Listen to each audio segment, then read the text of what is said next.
હતી કથા વાર્તા ગુરુ અને શિષ્યના સંબંધની, બરાબર છે? આપ સર્વે સાંભળી હશે. તો તેની અંદરથી આપણે જે પ્રશ્નોત્તરી છે એ પ્રશ્નોત્તરીના હું તમને તમારે ઉત્તર આપવાનો પ્રશ્ન પૂછું, બરાબર? જમ્ય ઋષિના બંને શિષ્યોના નામ શું શું હતો? કોણ કહે છે? જમ્ય ઋષિના બે શિષ્યો હતા, બરાબર? કોને આવડે છે બે શિષ્યોના નામ? બોલો બોલો બોલો બોલો. તો વાંચું છું બેટા, બોલો.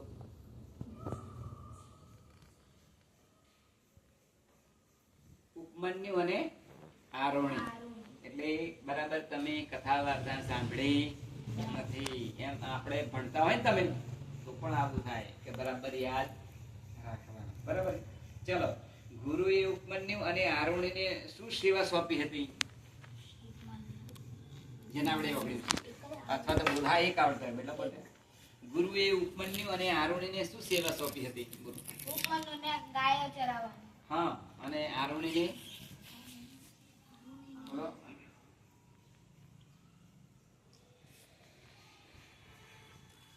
બોલો બોલો.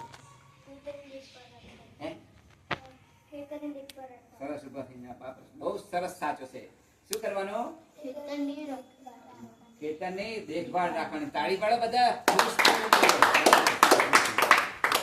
પછી ઉપમન્યુ શરીર શા માટે ઘટતું ન હતું? ઉપમન્યુનું જે શરીર હતું એ શા માટે ઘટતું ન હતું?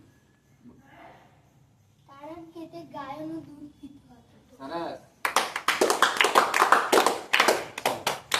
ઉપમન્યુનું આંખોનું તેજ શા માટે જતું રહ્યું?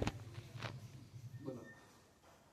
કારણ કે તેને ઝેરી વનસ્પતિના મૂળિયા ખાધા હતા તેથી. સરસ. શાબાશ આપવી પડે. તાળી પાડો. ઉપમન્યુને ગુરુની આજ્ઞા પાળવા છતાં દુઃખ કેમ આવ્યું? ગુરુની આજ્ઞા પાળવા છતાં દુઃખ કેમ આવ્યું? બોલો.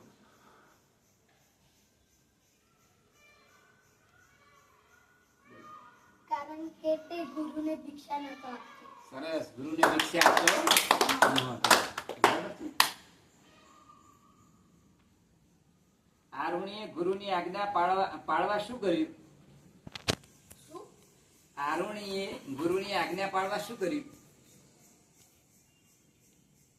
બોલો.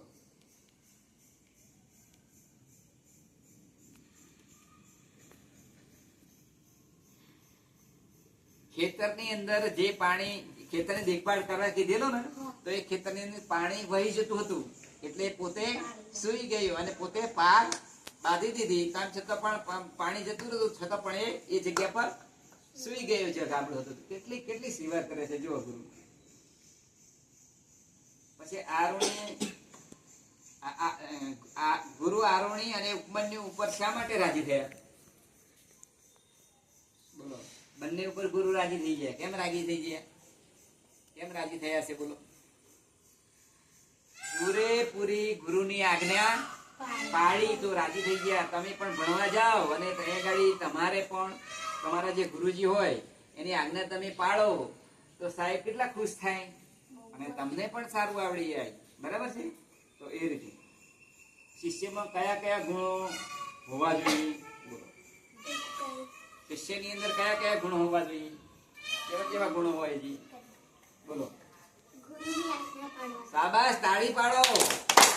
ગુરુની આજ્ઞા પાળી. બરાબર છે? આપણા સ્કૂલમાં તમે ભણવા જાઓ તો તમારા સર એ તમારે ગુરુ કહેવાય. તો એ સર કે એમ તમે આજ્ઞા પાળો, બરાબર છે? તો એ આજ્ઞા પાડવી જોઈએ ગુરુ, બરાબર? એ રાજી થઈ જાય, બરાબર? આપણે આરોણીની જગ્યાએ હોઈએ તો શું કરીએ? બોલો. આરોણીની જગ્યાએ આપણે હોઈએ, ખેતરની દેખભાળ કરવા કીધું હોય, પાણી જતું રહેતું હોય તો આપણે શું કરીએ? બોલો. હા, પાણીને રોકીએ. સરસ સરસ. તાળી પાડો બધા. આપણા ગુરુની કઈ કઈ આજ્ઞા છે? આપણા ગુરુની કઈ કઈ આજ્ઞા છે? બોલો. સારું ભણો અને મોટા થઈને સારા માણસ બનો. સરસ.